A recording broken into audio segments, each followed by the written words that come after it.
Hello guys! Welcome back sa akin channel. For today's video ay tuturo ko sa inyo kung paano tugtugin ang kantang Gitara by Parokya ni Edgar. Pero bago tayo magsimula, kung hindi ka pa nakakapag-subscribe sa akin channel, please subscribe at pa-click mo na rin yung notification bell para lagi kang updated kapag meron akong bagong upload. Simulan na natin. Para sa ating intro at verse, ang mga chords na gagamitin natin dito ay G, E minor, C, at D. So sa intro, ipi-play mo lang siya ng 2 times at sa verse ay ipi-play mo siya ng 4 times. At para naman sa strumming pattern niya ay ganito. Down, down, up, down, up. Down, down, up, down, up. Play natin yung intro at verse. 1, 2, 3, go!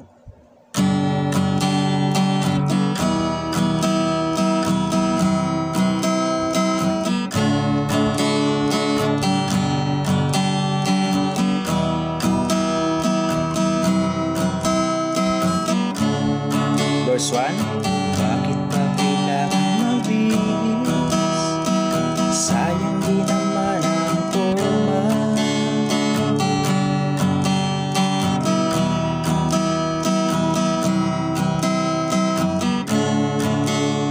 Bakit pa kailangan ng rosas kung marami namang mag-aalay sa'yo?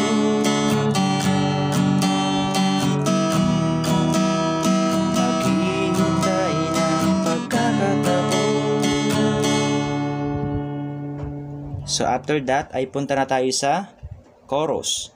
So ang mga chords na gagamitin natin dito ay A minor, D, G na may asterisk, D na may asterisk, E minor. So bali pa-play mo lang siya ng 3 times at pagkatapos ay A minor, D, at G.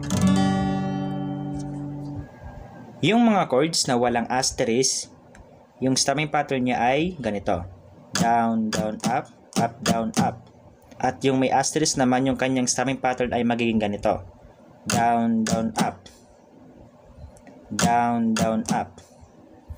Play natin yung chorus. 1, 2, 3, go! Hayaan lang sa'yo, apa naman ligaw sa'yo.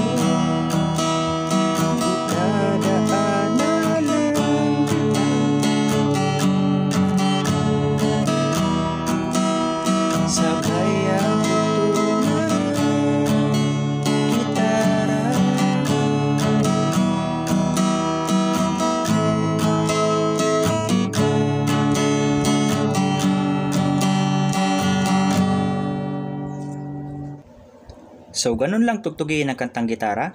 Kaya kung nagustuhan mo, please like and share this video. Maraming salamat po sa panonood and enjoy!